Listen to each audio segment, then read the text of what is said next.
केवल शनिदेव ही माया के जाल में नहीं फंस रहे थे। गजासुर और गजमुखासुर दोनों ही प्रभु विष्णु के बनाए जाल में फंस चुके थे। बरसों बीत गए थे, ऐसा लग रहा था कि जैसे इन आदि प्रेमियों के भाग में केवल विरह है, मिलन नहीं, जैसे इनका प्रेम कभी सफल नहीं होगा। पर सच्चा प्रेम अपना मार्ग खोज ही लेता है। कितने कालखंड बीते, स्मरण नहीं, पर अंत में देवी पार्वती की पुकार महादेव के हृदय तक पहुंच गई। ओम नमः शिवाय। आंखें खुली, उनके मन ने देवी सती के अंश को पहचान लिया था। पर अब महादेव संपूर्ण सत्य जानना चाहते थे, इसलिए वह ऋषि के वेश में अपने चिर प्रिया के प्रेम की परीक्षा लेने पहुंचे। ओम नमः शिवाय। ओम नमः। बस कीजिए देवी।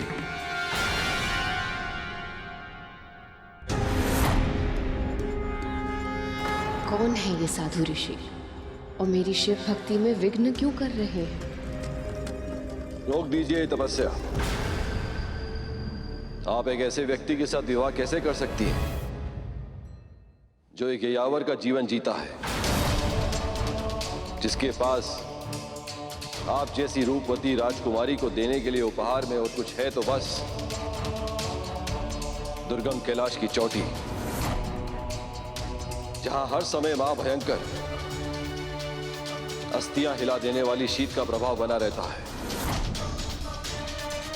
जो हर समय भूत प्रेत, पिशाच, निशाचर, बैलों और नागों जैसे पशुओं से घिरा रहता है। आप अपने महलों का सुखी जीवन छोड़ के एक ऐसे व्यक्ति के साथ विवाह करके अपने जीवन को सदैव के लिए दुस्वप्न क्यों बनाना चाहती हैं? बस कीजिए ऋषिवर।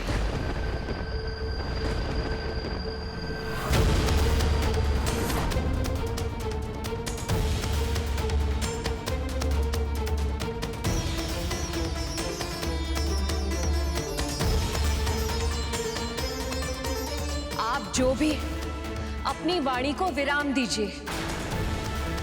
जिनके बारे में अनर्गल प्रलाप कर रहे हैं, मैं उनसे प्रेम करती हूं। यदि अब आपने उनके विरुद्ध एक और शब्द कहा तो मैं ये भूल जाऊंगी कि आप एक ऋषिवर हैं, सम्माननीय हैं।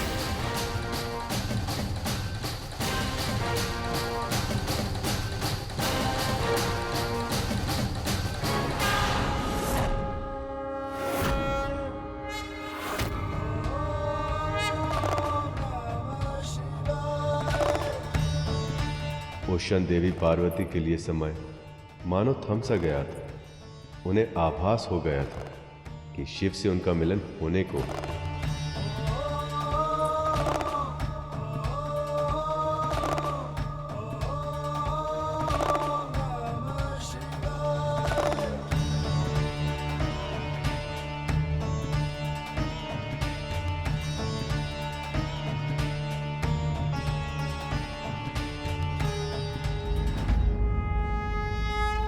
देव, महादेव, आप, इसका अर्थ है कि मेरी तपस्या सफल हुई। अब हमारा मिलन होगा। और इस तरह कई कठिन परीक्षाओं के बाद शिव और सती विवाह सूत्र में बंधने वाले थे।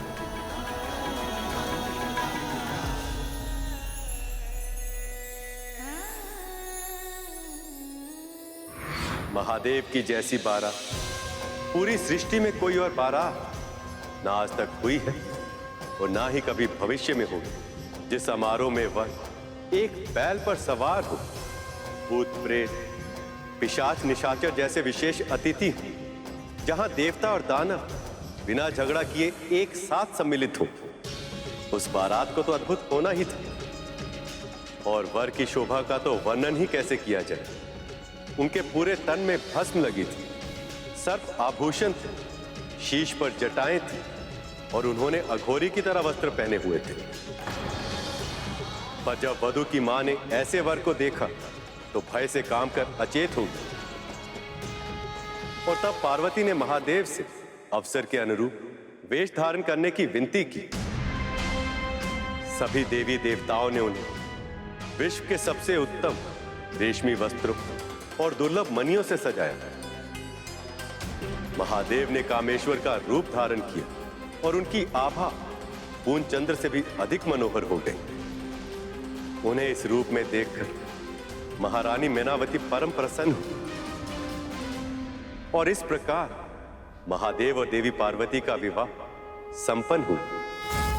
हर हर शंभू, हर हर शंभू, हर हर शंभू, हर शंभू।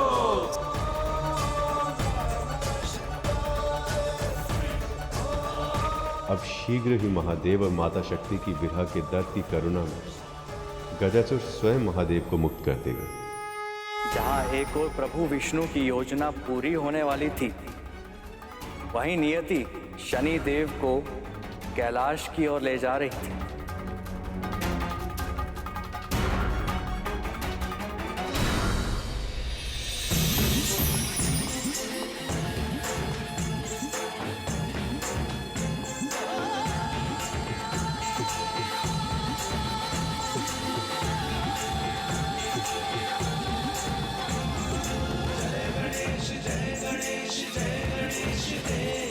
आग लग गई थी।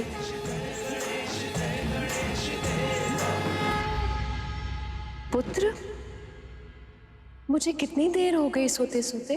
कितने पैर बीते उसका तो पता नहीं माँ, पर कुछ देर अवश्य हो गई है। तो तूने मुझे जगाया क्यों नहीं? इतनी देर से ऐसे ही बैठा रहा।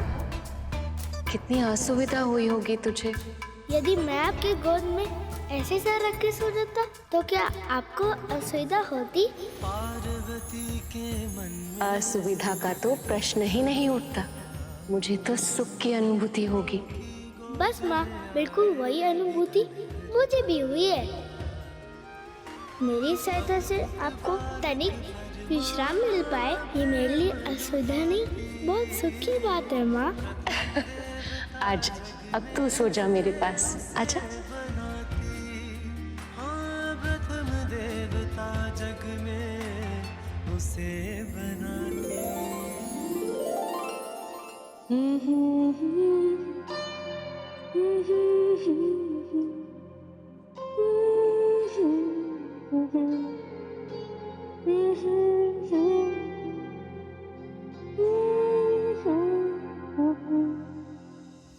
शनिदेव गणेश की ओर बढ़ रहे थे, किंतु गणेश को देखने के मोह में वो ये भूल गए थे कि उनकी वक्र दृष्टि गणेश के जीवन में संकट ला सकती है। मन चाहता है कि आगे बढ़ता जाऊं, मस्तिष्क कहता है कि वापस लौट जाऊं, और ये पग हैं कि रुकने का नाम ही नहीं लेते। ऐसे में क्या करूं मैं?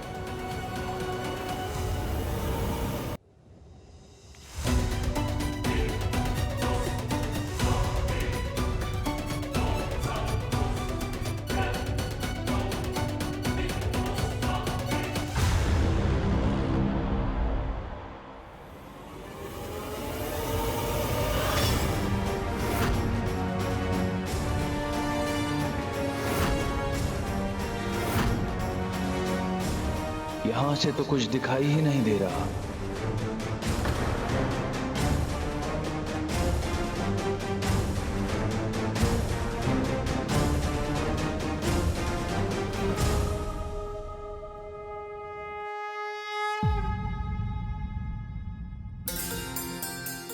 चंद्र का प्रकाश तेरे विश्राम में विघ्न पहुंचा रहा होगा।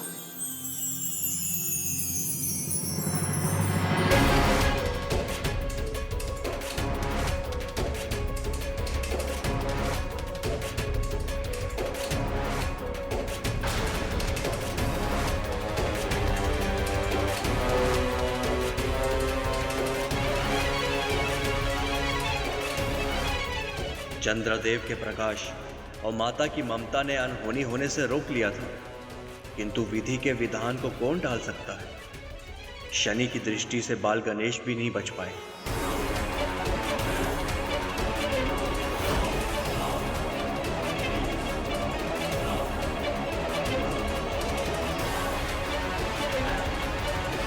शनिदेव, यहाँ तक आने के बाद इस बालक को बिना देखे क्यों जा रहे हैं? चंद्रदेव, मैं वो भाग्यहीन हूं जो किसी को नहीं देख सकता, इस बालक को भी नहीं। धैर्य रखिए शनिदेव, धैर्य का परिणाम सदैव सुखद ही होता है।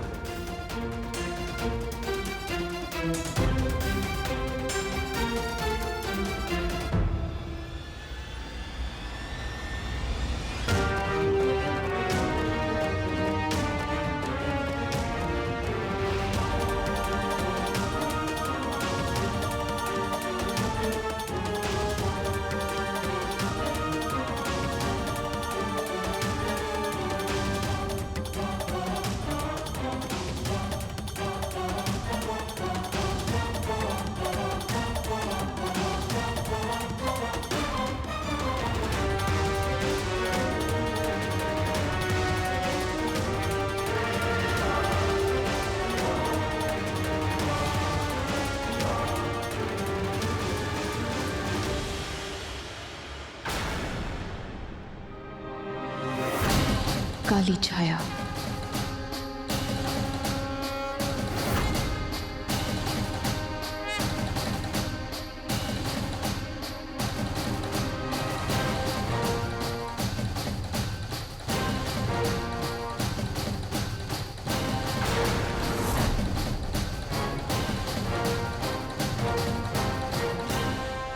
शनिदेव,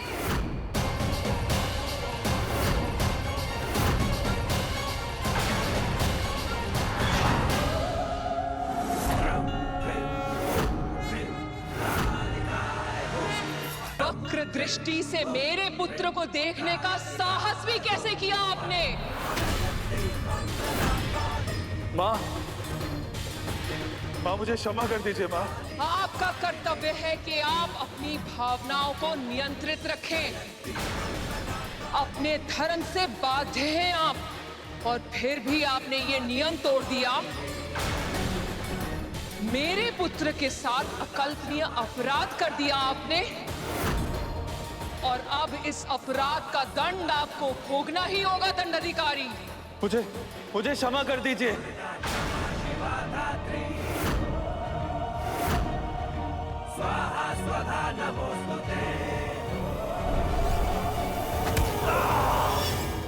मुझे क्षमा कर दीजिए माँ।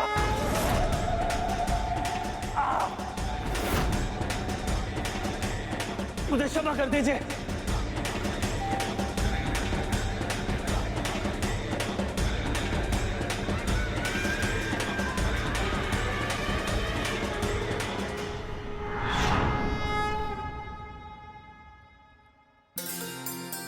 क्या हुआ माँ? कुछ नहीं हुआ पुत्र, और तुझे कुछ होने भी नहीं दूंगी।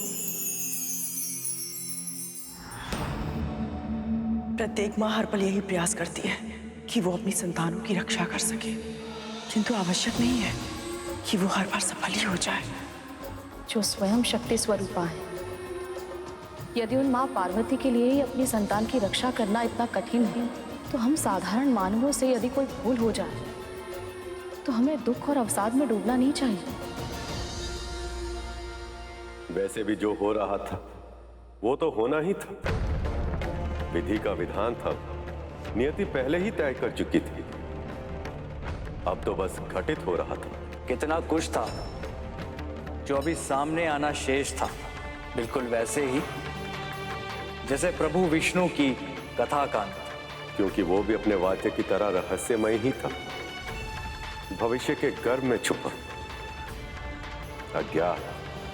उत्तम, अति उत्तम, आनंद आ गया। सत्य कथावाचक, बहुत श्रेष्ठ कथा कह रहे हो तुम। आगे कहो। सृष्टि के नादी प्रेमियों का मिलन पहले ही बड़ी कठिनाइयों से हुआ, किंतु एक मूर्ख के कारण ये दोनों फिर से एक दूसरे से अलग हो गए। स्वयं को महादेव का भक्त कहता है वो, किंतु तब अपने इष्ट महादेव और उनकी प्रिय देवी पार्वती को बहुत गहरा दुख दिया है उसने। कौन है वो? बोलो कथावाचक। उस दुष्ट के बारे में जानने की उत्सुकता मेरे प्राण ले लगी। तुम्हें जो चाहिए वो मांग लो, परंतु बताओ मुझे कौन है वो मूर्ख?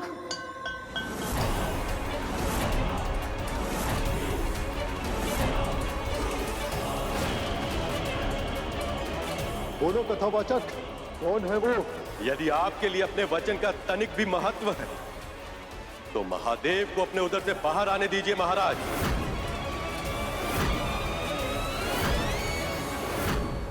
क्योंकि वो मूर्ख आप ही हैं।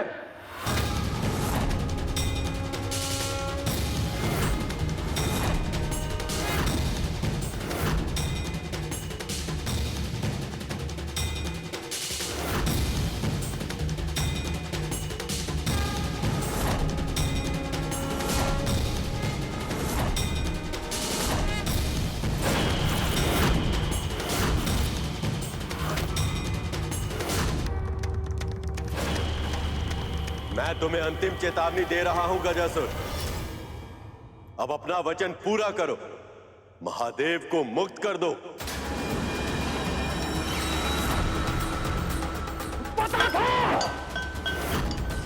पता था ये कोई साधारण कथावाचक नहीं है।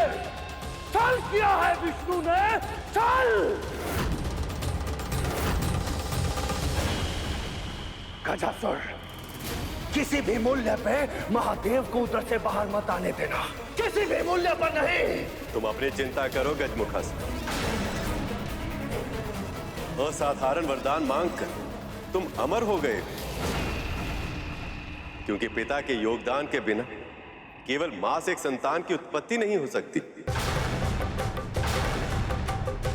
पर ऐसा एक बालक संसार में जन्म ले चुका है और शीघ्र ही वो तुम्हारा अंत करेगा।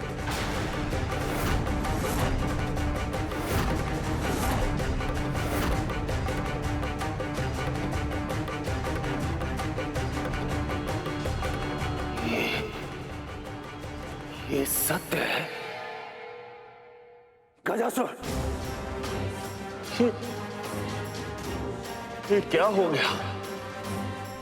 मुझे क्षमा करना मेरे भाई।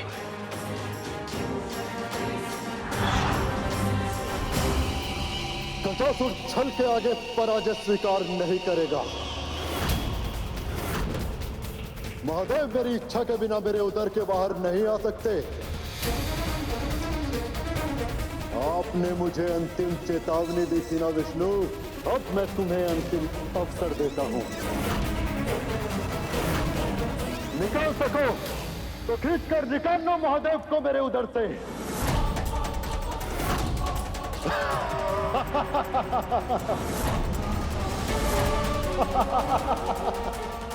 गजासुर महादेव से मिले वरदान के कारण इतने अहंकार में था कि उसे ज्ञात ही नहीं कि वो किसके समक्ष चुनौती रख रहा है।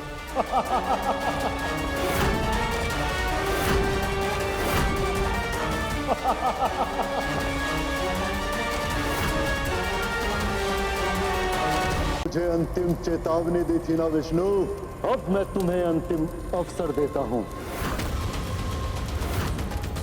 निकाल सको तो खींच कर निकाल लो महादेव को मेरे उदर से। दुष्ट, अधर्मी, मेरे प्रभु को मां पार्वती से दूर किया है तूने। उन्हें बंदी बनाने का दुस्साहस किया है तूने। तुझे इसका दंड भोगना ही होगा।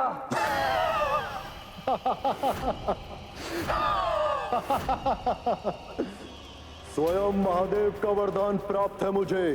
कोई भी देवी, देवता, सुर, गंधर्व, मानव, दानव, ऋषि, मुनि, कोई भी मुझे छू भी नहीं सकता।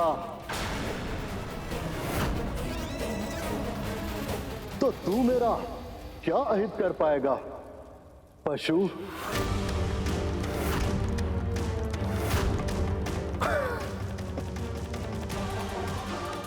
अहंकार वश ही सही, मगर तूने शिव के सबसे बड़े भक्त को मार्ग सुझा दिया।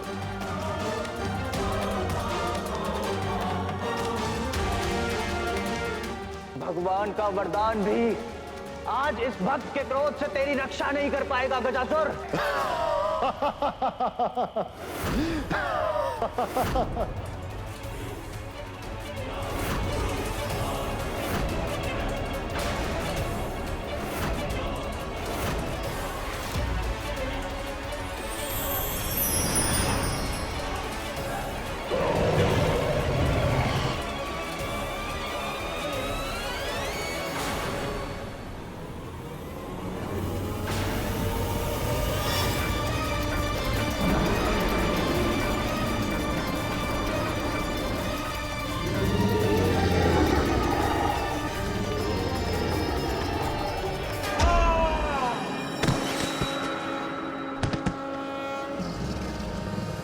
ये वरदान मांगा था कि किसी देवी, देव, दानव, असुर, गंधर्व, मानव, ऋषि मुनि कोई भी तुम्हारे प्राण नहीं हर सकता, लेकिन ये नहीं मांगा कि कोई पशु भी नहीं मार सकता।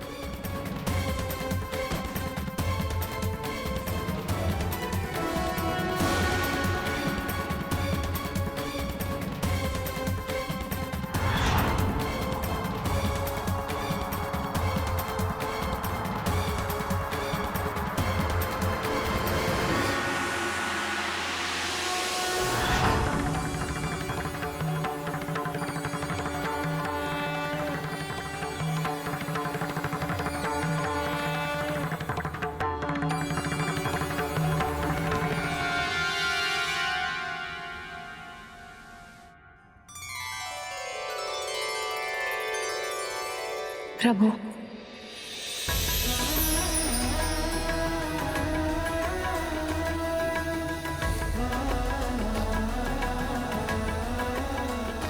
क्या हुआ माँ? आप इतने प्रसन्न, वो भी इतना अधिक, और उसके कारण सब और प्रकाश मिल गया। माँ, क्या हुआ? मेरी प्रसन्नता इस प्रकाश के कारण नहीं है पुत्र। ये प्रकाश मेरी प्रसन्नता का कारण है, क्योंकि इस प्रकाश से तेरे पिता का अस्तित्व जुड़ा है। मेरे पिता से? हाँ पुत्र, और अब ये संकेत है कि वो वापस आ रहे हैं। मैं अपने पिता से मिलूंगा। वो कैसे दिखते हैं? वो कौन है? उनका नाम क्या है? पुत्र, मैं तुझे सब कुछ विस्तार में बताऊंगी, परंतु अभी मुझे स्नान के बाद अपनी पूजा समाप्त करनी है। तब तक मैं क्या करूं माँ? कुछ ऐसा दीजिए ना कि मैं आपकी सेवा कर सकूं। आ मेरे साथ।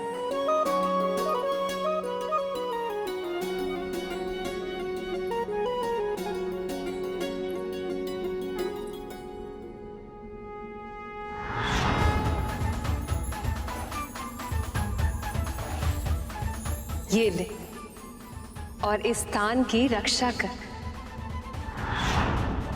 परंतु याद रहे, जब तक मैं बाहर वापस ना आ जाऊं, मेरे स्नान ध्यान में कोई भी व्यवधान ना पहुंच पाए। पर माँ, मैं इस दंड से किसी को कैसे रोक पाऊंगा? पुत्र, ये कोई साधारण दंड नहीं, मेरी शक्ति से संचालित है। इसीलिए ये विश्वास कर कि इस दंडे के रूप में तेरी माँ ही तेरे साथ है। इसीलिए जब तक ये डंडा तेरे हाथों में है तो किसी का भी सामना कर सकता है। तो फिर आप निश्चित होकर जाइए माँ। जब तक आपकी आज्ञा नहीं होगी, कोई भी भीतर प्रवेश नहीं कर पाएगा।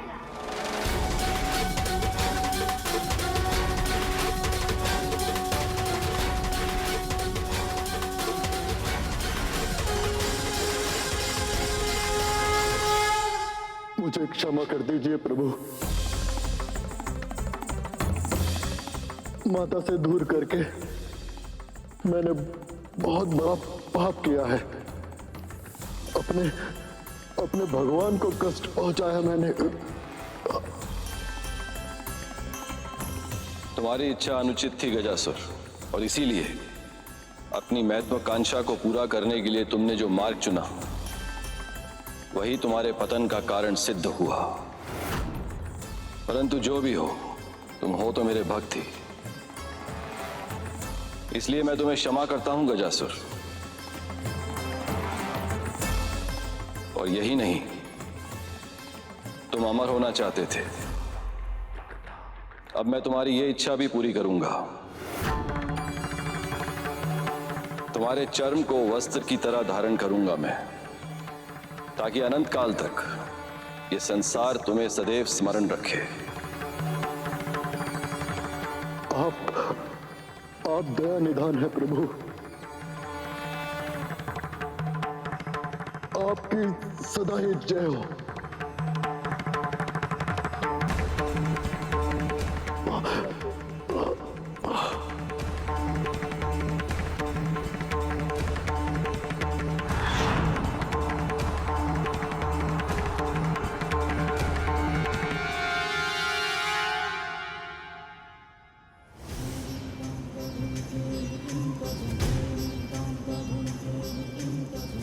मुझे क्षमा कर दीजिए प्रभु।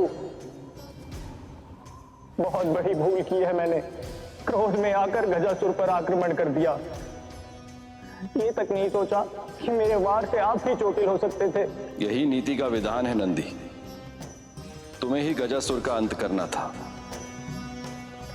ये संसार पशु को निर्बल समझता है, पर पशु की निष्ठा ऐसी होती है कि यदि स्वामी के लिए कुछ करना हो तो वो सोच विचार में समय व्यर्थ नहीं करता, निष्ठा अनुसार कर देता है। मुझे मुक्त कराकर तुमने अपनी अनंत निष्ठा का परिचय दिया है नंदी। वैसे तो मैं भक्त और भगवान के बीच में व्यवधान नहीं बनना चाहता, किंतु इस समय आपको मेरे साथ चलना होगा, क्योंकि मैंने देवी पार्वती को यह वचन दिया कि उनकी पूजा समाप्त होने से पहले मैं आपको वापस ले आऊंगा। धन्यवाद सखा। मैं आ रहा हूं पार्वती। मैं तुम्हारे पास वापस लौट के आ रहा हूं।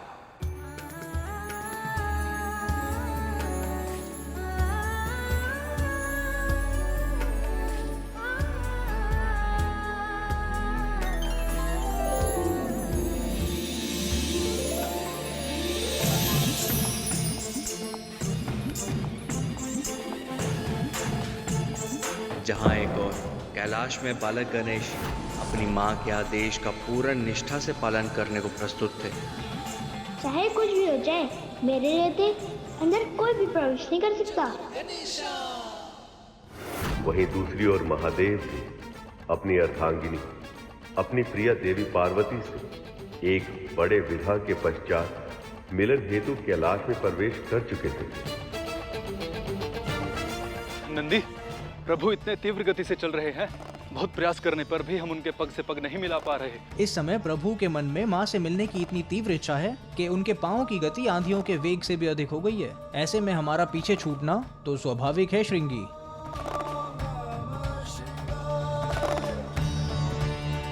कुछ तो बदल गया है, पर क्या? पार्वती कहाँ? मुझे तो आशा थी कि वो मुझे द्वार पर ही मिलेगी। मेरी प्रतीक्षा में व्याकुल और स्वागत को आतुर।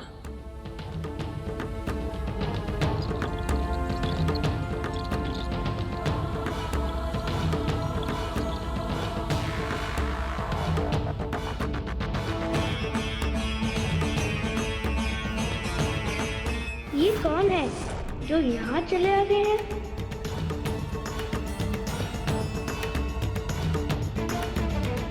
कौन है ये बालक?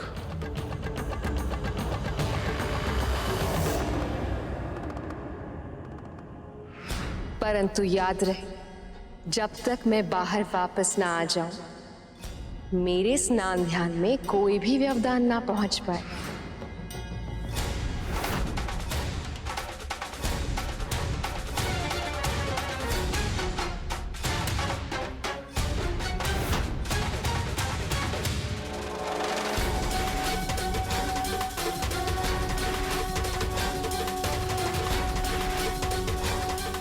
ये विचित्र व्यक्ति कौन है?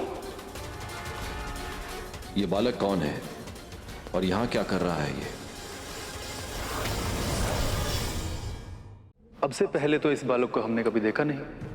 कहाँ से आया है ये? और माँ कहाँ है? सत्य देवी, महादेव लौट कर आ रहे हैं। यह सोच के तो आपका मुख और खिल उठा है। अब तो आपको कोई श्रृंगार करने की आवश्यकता ही नहीं है। पर हम आपको बिना श्रृंगार के रहने देंगे क्या? हम तो अपने हाथों से सजाएंगे। आज आपके पुत्र का जन्म हुआ है, इसलिए आज का ये दिन आपके लिए और महादेव के लिए बहुत ही विशेष है। और इसीलिए आज का ये दिन हम एक उत्सव की तरह मनाने में कोई कमी नहीं रहने देंगे। महादेव जब पहली बार अपने पुत्र को देखेंगे तो कितने प्रसन्न होंगे वो।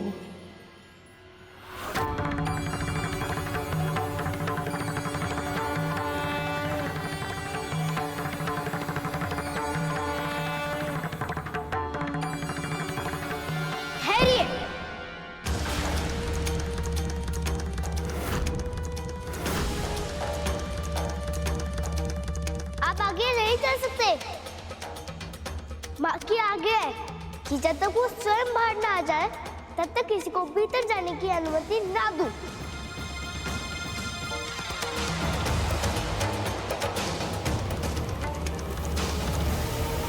रुकिए।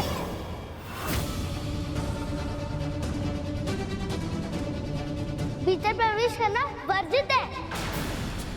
अपना परिचय तक तो दिया नहीं और आगे बढ़े चल जा रहे हो कौन तुम? महादेव से इतना कटाक्ष प्रश्न, कौन है ये दुस्साहसी बालक? ये बालक प्रभु से इतनी उद्दंडता से कैसे बात कर रहा है?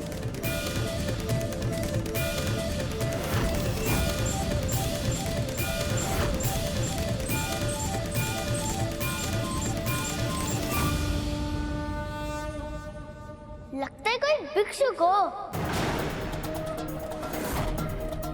भिक्षा चाहिए? तुम माँ के स्नान के बाद आना।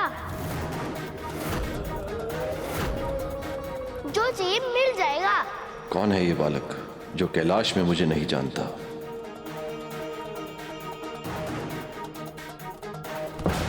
सुना नहीं? तुम्हें आगे बढ़ने की आज्ञा नहीं है।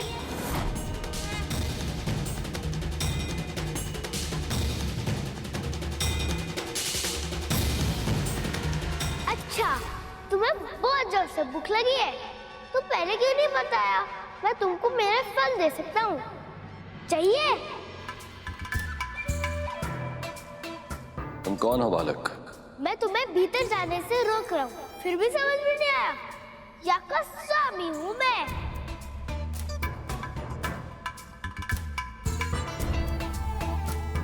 ये तो स्वयं को कैलाश का स्वामी कह रहा है। इतना तो साहस, और वो भी महादेव के सामने। और तुम मेरे द्वार पे आए हो, इसलिए तुम अपना परिचय दो। कौन हो तुम? कहाँ से आए हो? मैं तो कल्पना भी नहीं कर पा रहा हूँ कि भगवान गणेश ने अपने पिता महादेव से ऐसे प्रश्न किए होंगे, इस ढंग से बात की होगी।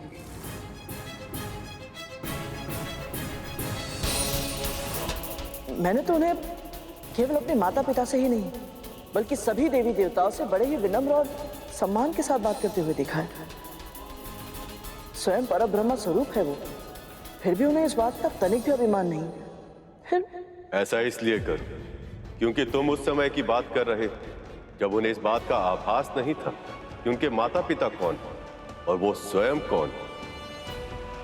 हम जिस समय की कथा कर रहे हैं उस समय तक गणेश भगवान गणेश नहीं बने। ना तो उन्हें अपनी वास्तविकता का आभास था और ना ही अपने पिता की पहचान का ज्ञान। वो तो केवल अपनी मां को जानते थे। वो इस बात से अज्ञात थे कि उनके सामने जो देव है वो उनके पिता है और उनका अपमान करना मतलब क्रोध को आमंत्रण देने के समान था। मैं कौन हूं, मैं कहां से आया हूं?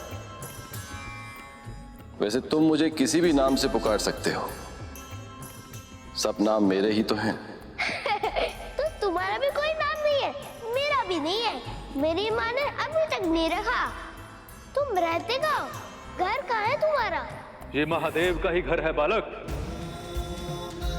मैं सर्वव्यापी हूं, सृष्टि के कण कण, फिर चाहे वन हो या नगर, फिर चाहे गांव पर्वत हो या शमशान,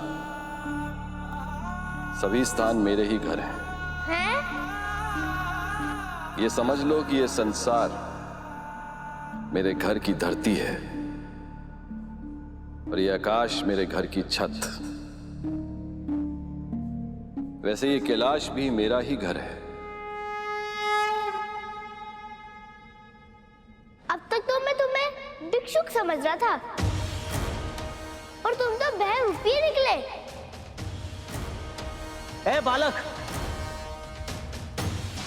प्रभु तुम्हें बालक समझ के मुस्कुरा रहे हैं। जिन्होंने संसार को सब कुछ दिया, इस सृष्टि के कल्याण के लिए अपना सब कुछ त्याग दिया, उन्हें कभी भिक्षुक कहते हो तो कभी बहरूपिया।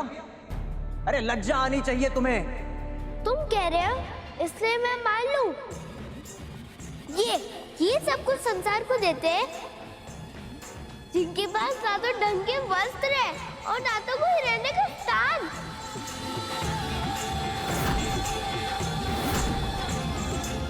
और बातें तो इतनी बहकी बहकी करते हैं कि कह रहे हैं क्या?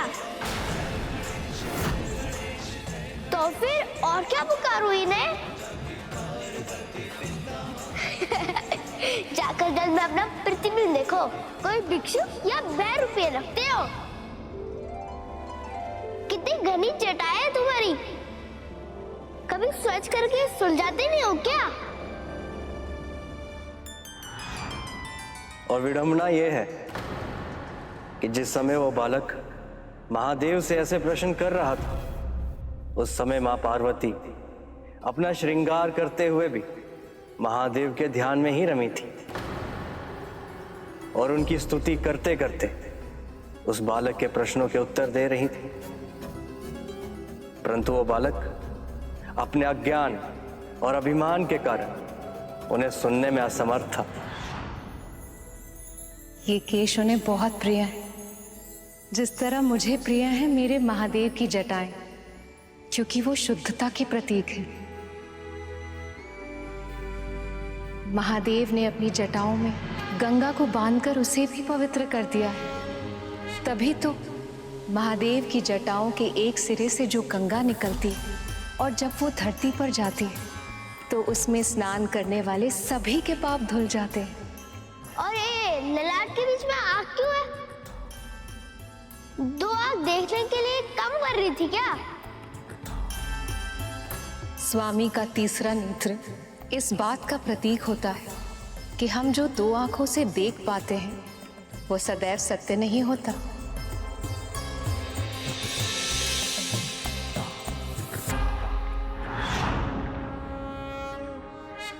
सत्य का ज्ञान केवल अंतरात्मा की आंखों से हो सकता है।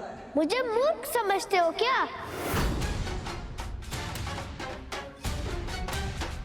जिसे सत्य का ज्ञान होगा वो क्या गले में सर्प लेके घूमेगा?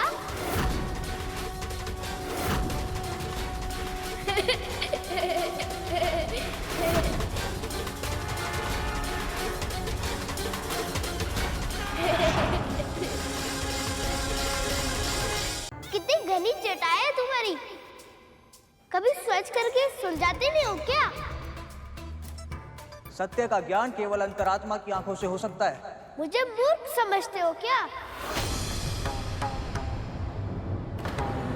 जिसे सत्य का ज्ञान होगा वो क्या गले में सर्प लेके घूमेगा? जानती हो जया विजय, महादेव ने जिस वासुकी को कंठ पर बिठाकर धारण किया हुआ है वो उनके कुंडलिनी शक्ति को पूर्ण तरीके से जागृत होने का प्रतीक है। और उसके साथ ही साथ मेरे प्रभु एक विषधर सर्प को अपने कंठ से लगाकर ये संदेश भी देते हैं कि कोई भी प्राणी बुरा नहीं होता यदि किसी विषधर को सच्चे हृदय से अपनाया जाए तो वो आपका एक सच्चा साथी भी बन सकता है। ये देखो मेरी माला बहुत सुंदर है ना? मेरी माँ ने दी है। और स्वयं देखो तुम्हारी माला कितनी रुखी सूखी विचित्र सी है। संसार का कोई भी आभूषण रुद्राक्ष से सुंदर नहीं हो सकता, क्योंकि वो मेरे प्रभु के प्रेम के प्रतीक है। जब सती रूप में मेरा उनसे विरह हुआ था तो मेरी स्मृति में उनकी आंखों से जो दो आंसू गिरे थे वही रुद्राक्ष के बीज बने। और ऐसे आंसू रूपी रुद्राक्ष को अपना आभूषण बनाकर महादेव ने उसे संसार के लिए कल्याणकारी बना दिया। यार चरम क्यों पहना है? रिक्शा में ढंग के वस्त्र नहीं मिलते क्या? सादा जीवन जीते हुए भी उच्चतम विचारों के सिद्धांत को मेरे महादेव से अधिक और कोई सार्थक नहीं कर सकता। मृत पशु का चर्म किसी योग्य नहीं होता, परंतु महादेव ने उसे भी उपयोगी बना दिया ताकि वस्त्रों के लिए प्रकृति का दोहन ना हो। जानती हो ना, रेशम के धागे के लिए कितने ही कीट अपने प्राण गंवा देते हैं और कपास उगाने के लिए कितने ही वन काट दिए जाते हैं। यही नहीं, महादेव तो वो हैं जिन्होंने अपने शत्रु के चर्म को अपनाकर उन्हें सम्मान दिया, उनका सत्कार किया। इनके मन में कोई द्वंद्व नहीं है, ना कोई मित्र है और ना ही कोई शत्रु। सबके साथ समान व्यवहार करते हैं प्रभु। ऐसे हैं मेरे महादेव। लगता है तुम सब इनके भक्त हो। तुम्हारे अनुसार ये त्रिशूल और डमरू का भी कोई महत्व होगा। महादेव के एक हाथ में त्रिशूल और दूसरे हाथ में डमरू सजता है। इन दोनों से अधिक भला और क्या अच्छा आभूषण हो सकता है उनके लिए, क्योंकि त्रिशूल सृष्टि, स्थिति और संहार का प्रतीक है। वो दर्शाता है कि तमस, रजस और सात्विक, इन तीनों गुणों पर महादेव का पूर्ण नियंत्रण है।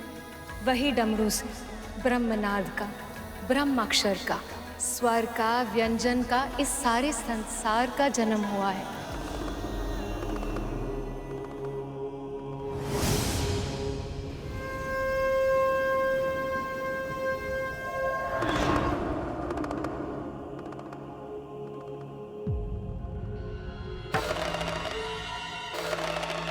महादेव अपने तन को उस भस्म से सजाते हैं जो अनश्वर है। सब कुछ जल जाने के बाद जो बच जाती है वही है भस्म।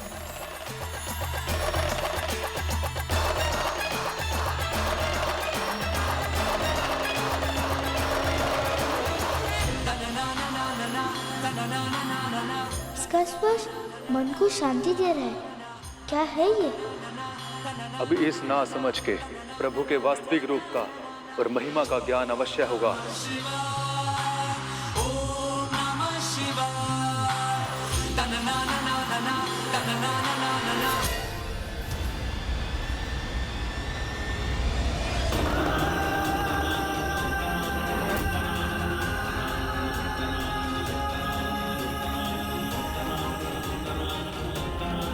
कोई गहरा अर्थ नहीं है इस भस्म का। केवल एक ही कारण है, आलस। वैसे इनके ऊपर भी गिर गई होगी और तब से इन्होंने स्नान नहीं किया होगा। इन्हें मेरी माँ से सीखना चाहिए। प्रतिदिन स्नान ध्यान करती है। एक बार उनकी पूजा पूरी हो जाने दीजिए, फिर मिलवा दूंगा उनसे। स्वयं बता देगी कि मैं सही हूँ या नहीं।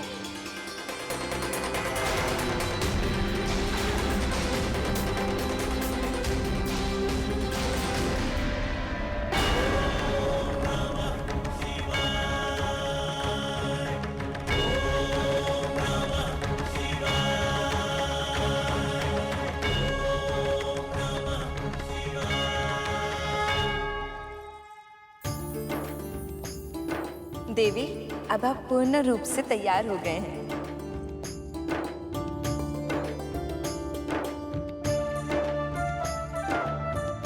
लीजिए, आपकी पूजा की सामग्री भी तैयार है।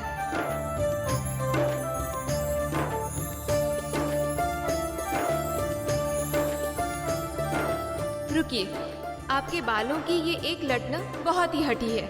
इसे मैं सही कर देती हूँ। बस बस बस करो जय विजया। महादेव आते ही होंगे। प्रवेश करते ही यदि उनकी आंखों ने मुझे नहीं देखा तो वो निराश हो जाएंगे। उनके आने से पहले मुझे पूजा भी समाप्त करनी है। अब जाओ। चलो। कितने प्रसन्न होंगे प्रभु जब उनकी अपने पुत्र से प्रथम भेंट होगी।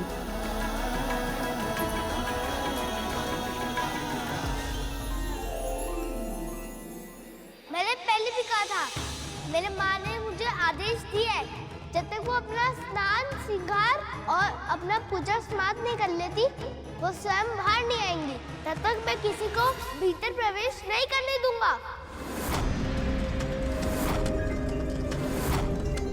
और मेरे लिए उनके आदेश सर्वोपरि है।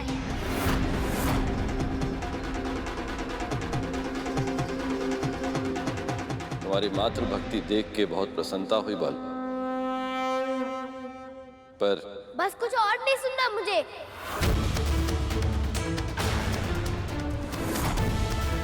केवल सुनाना है अपना निर्णय कि किसी भी मूल्य पर मैं तुम्हें भीतर नहीं जाने दूंगा। ऐसे कैसे नहीं जाने दोगे? बलपूर्वक जाएंगे हम। इतना साहस! लगता है मेरे इस हाथों के डंडे पर अभी तक तुम्हारी दृष्टि नहीं पड़ी।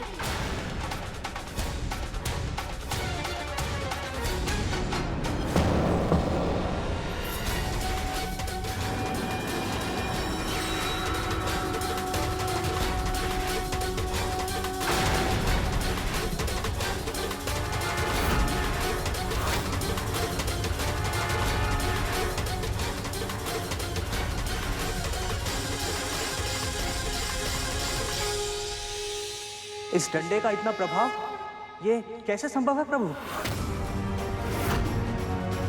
ये कंपन तो मेरे डंडे की है।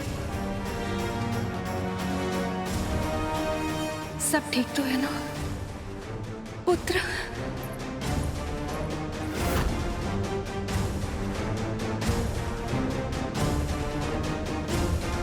इस तरह घूर के देखने से भयभीत नहीं हूँगा मैं।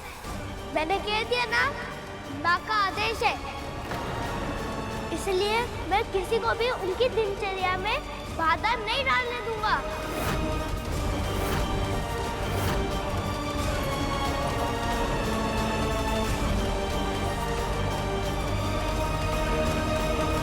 यदि तुम्हारी माँ चाहती है कि उनसे कोई भेंट ना करे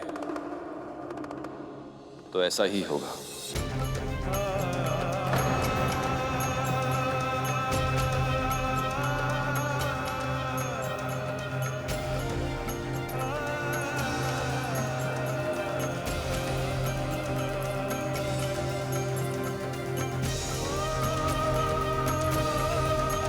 प्रभु,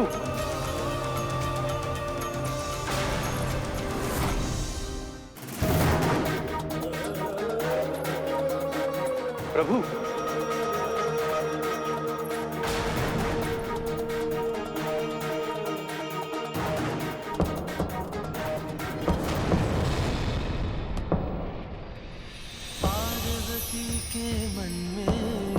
अच्छा, तो इस डंडे को जमीन पर पटकने से कंपन आई थी। मेरा पुत्र बिल्कुल भैया विष्णु के अवतार कृष्ण के भांति ही नटखट है, ठीक वैसा जैसा मैं चाहती थी।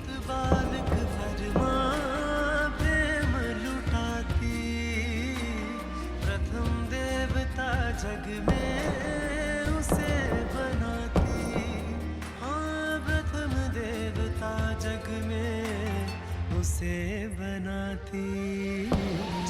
बड़ा उपयोगी शस्त्र है भाई। कुछ देर अवश्य लगी, पर अंत में मुझसे भयभीत होकर मेरी बात मानकर वो वापस लौट गए। अच्छा हुआ माँ की पूजा में कोई विघ्न नहीं आया।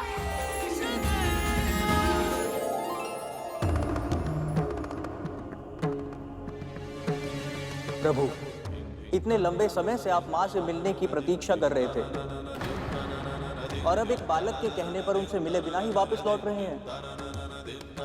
प्रभु, आपको तो उसे दंड देना चाहिए। हाँ प्रभु, हम सबने इतना समझाया, पर हमारी बात माननी तो दूर, उसने सुनी तक नहीं। इतनी कम आयु में उसमें इतना अभिमान है, तो भविष्य में उसका व्यवहार कैसा होगा प्रभु?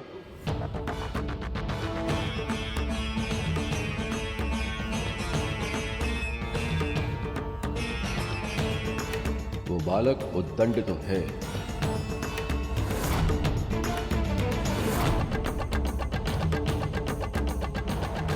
जिस समय नंदी, श्रृंगी और अन्य सभी शिवगण महादेव के रौद्र रूप को जगाने का प्रयास कर रहे थे, वहीं मां पार्वती शिवलिंग पर जल चढ़ाकर महादेव के शांत रूप को पूज रही थी।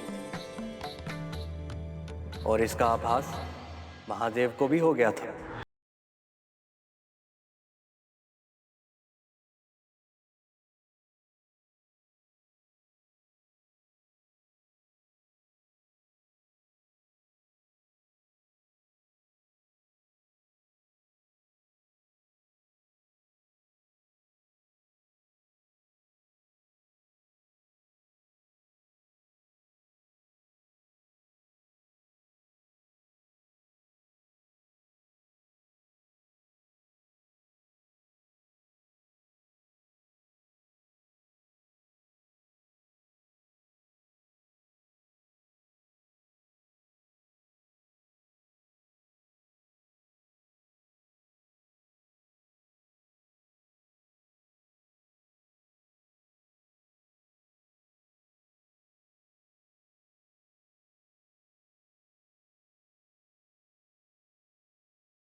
मैं प्रतीक्षा करूंगा।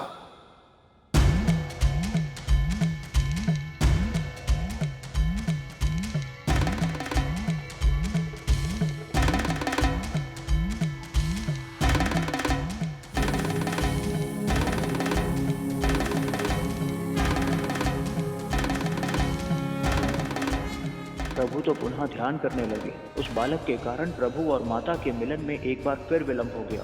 अब मुझे ही उस उद्दंडी बालक को शीशता का पाठ पढ़ाना होगा ताकि प्रभु और माता का मिलन शीघ्र ही हो सके। सब कुछ हो जाने के बाद भी महादेव को क्रोध क्यों नहीं आया गुरुदेव? वो स्वयं को शांत कैसे रख पाए? महादेव का रुद्र रूप उनके संपूर्ण व्यक्तित्व का एक अंश भी नहीं है, पर उसकी तीव्रता के कारण सभी अपने मन में महादेव की वही रुद्र छवि बना लेते हैं, जबकि सत्य तो यही है कि वह सच में भोलेनाथ ही हैं। वे कभी अहंकार नहीं करते, किसी की बात का बुरा नहीं मानते, कभी किसी से प्रतिशोध नहीं लेते। ये उनका स्वभाव ही नहीं है गरुड़। और उस समय भी उन्होंने वही किया। वे ध्यान में बैठ गए और समाधि की अवस्था में चले गए, परंतु नंदी, श्रृंगी और अन्य सभी शिवगण इतने शीघ्र ही शांत होने वाले नहीं थे।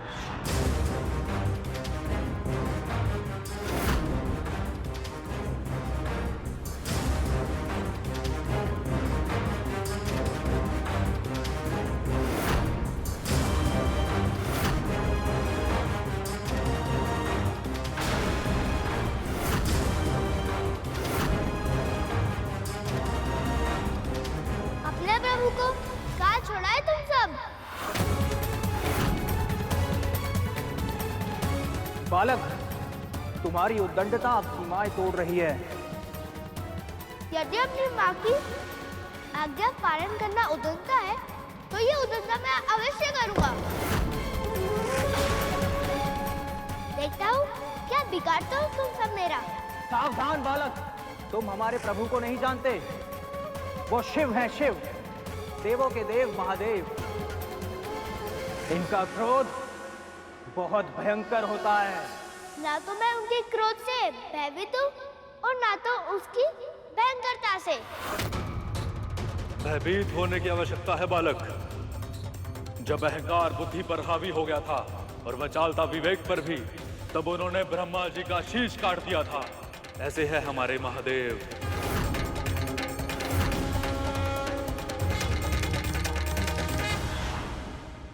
अर्थात सचमुच ब्रह्मदेव के पास 5 शीश हुआ करते थे। 5 मुख और 5 शीश वाले तो केवल परम ब्रह्म होते हैं ना।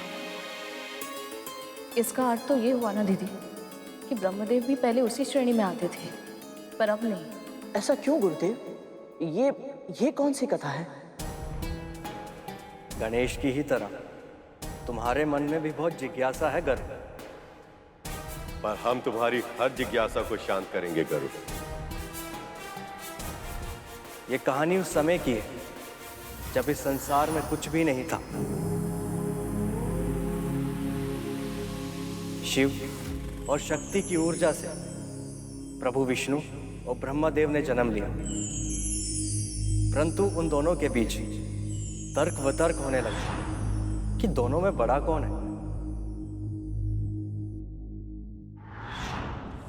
सृष्टि का सृजन करता हूं मैं, और सृजन से ही सब कुछ आरंभ होता है, और मेरे बिना ना सृष्टि का अस्तित्व होता ना जीवन।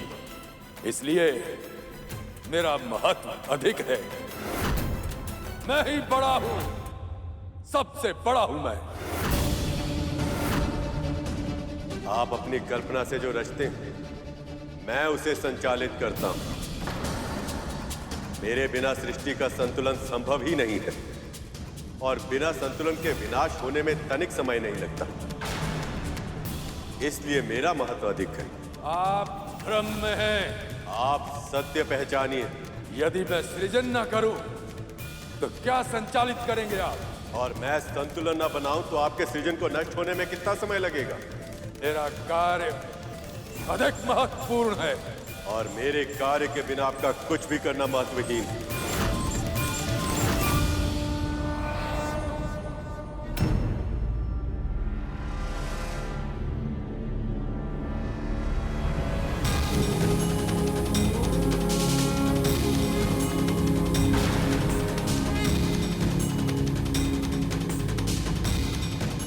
स्तंभ क्या है ये? ऐसा लगता है जैसे किसी दिव्य शक्ति का रूप हो। फिर भी ना तो इसका रूप है, ना ही रंग और ना ही आकार।